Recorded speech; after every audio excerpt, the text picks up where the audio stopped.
So when it comes to any kind of depression or mental health issue, I think they're real, and I don't think there's anything wrong with having a mental health issue, either with yourself or with somebody that you love.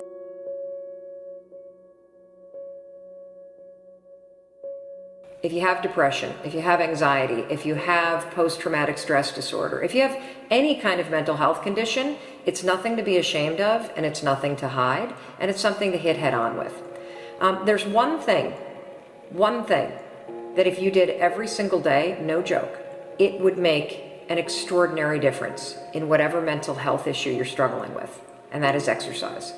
And the reason why I say this is not based on my own personal experience. It's based on the fact that I think it's the American Psychiatric Association. This is coming from Dr. John Rady. This is his area of expertise.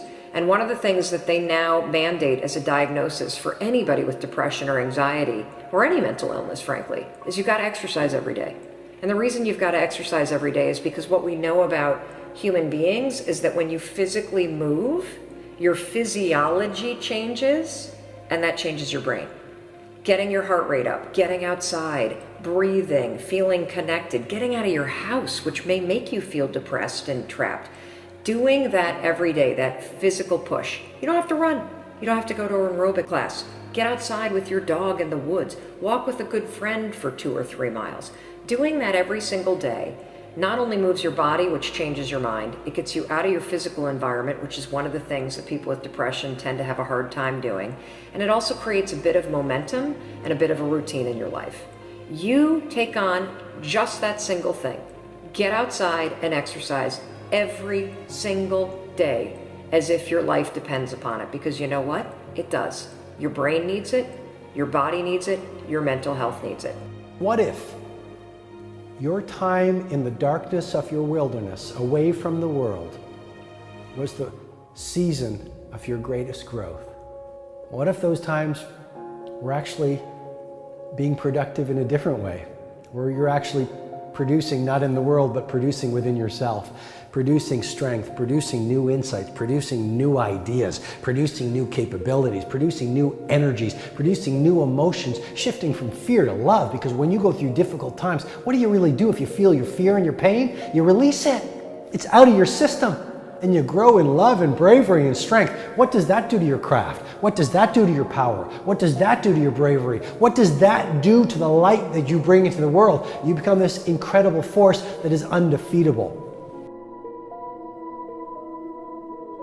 And if you're having one of those dark days, it's okay. It's okay. It's okay to feel that darkness. And if I start crying, I don't think I'll ever stop!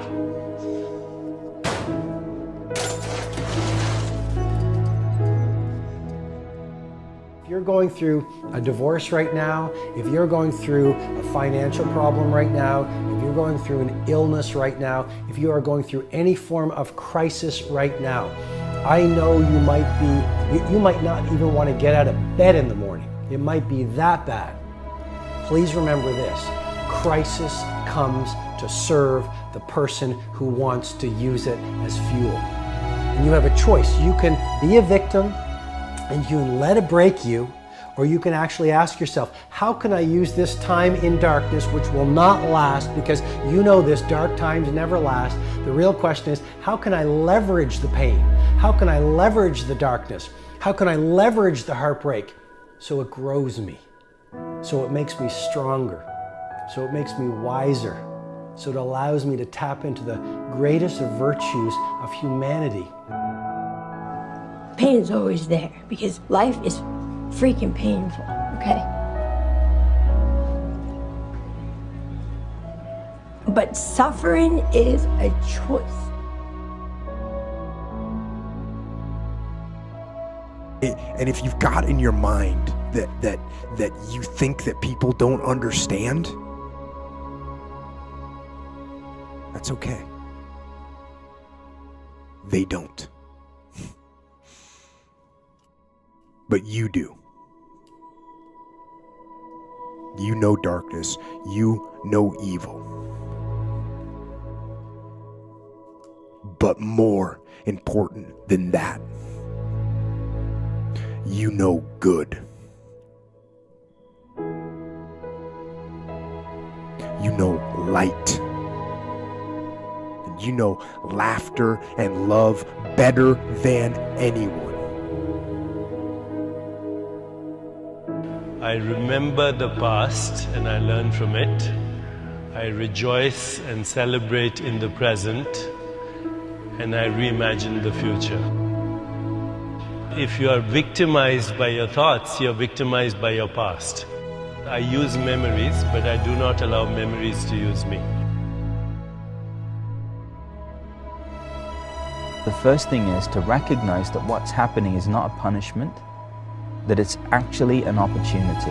What most people do is pretend that it's not there, pretend that it doesn't exist, or try and do something to avoid feeling it.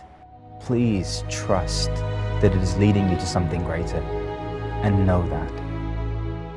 Use your pain as an instrument for your greatest growth. So, embrace that darkness.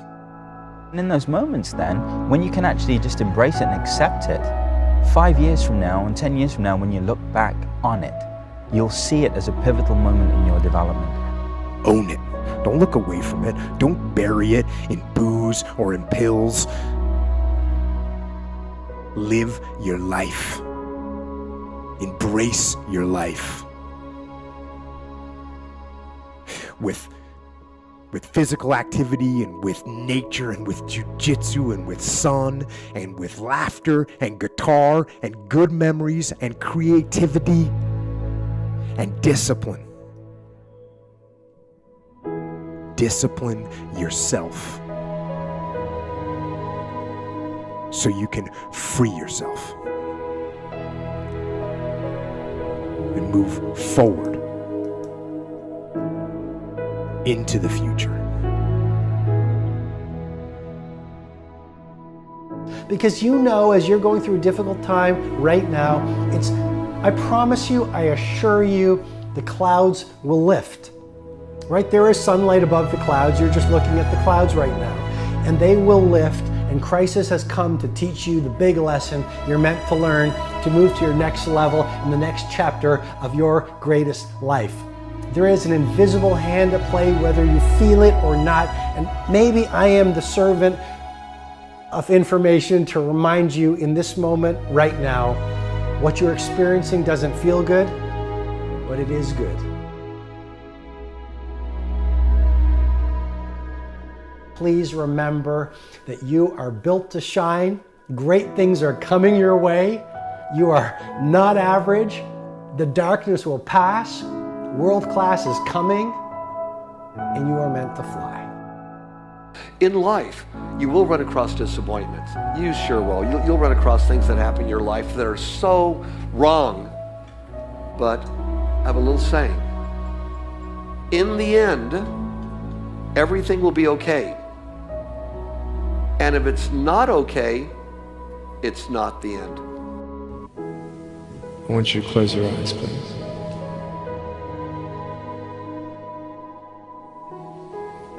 I want to ask you, how are you? What heaviness are you carrying? I'm fine. What tears do you hold back? What pain, what fears are kept inside? People don't even look you in the eye. People ask you how you are and you say fine, but you're not fine, and they'll never know that. And you start believing the lies around you, saying that you're not good enough and no one's gonna want you and you'll never ever do anything good in your life. And the fear that we have is that we're gonna be alone. Because if they don't like you, then who will? If they don't accept you, then who will? And I started believing that I was not good enough. I started believing that I was a failure. That I'd never ever be somebody who people would like or people would accept. And these steps take you closer. That voice saying, you're not good enough, you're not good enough, you're not good enough. And all you need is one more step to fall. So you have a choice to know which step you're going to take today. There are some things in life that are out of your control that you can't change and you got to live with. The choice that we have though is either to give up or keep on going. I want to ask you, what are you going to believe? Are you going to believe in yourself? Are you going to believe everybody else's judgment on you? Are you going to believe people when they say that you're a failure? No one really likes you, no one really cares about you.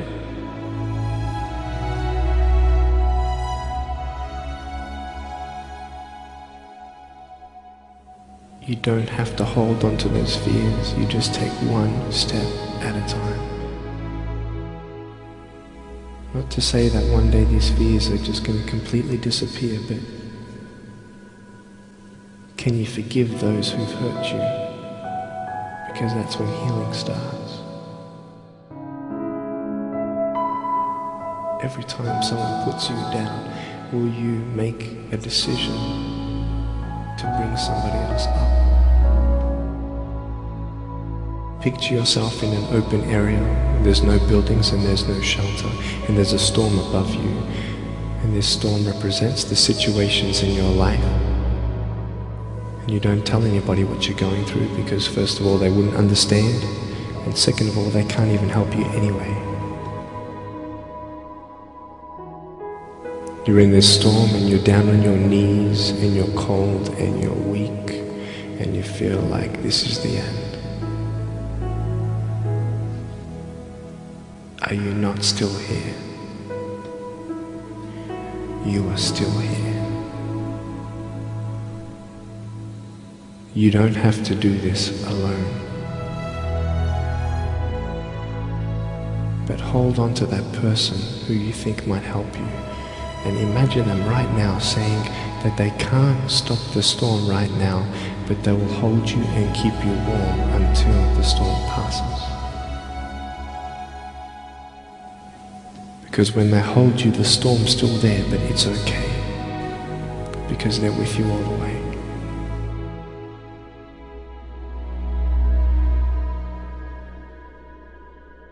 But I tell you, there are some times in life where you fall down and you feel like you don't have the strength to get back up.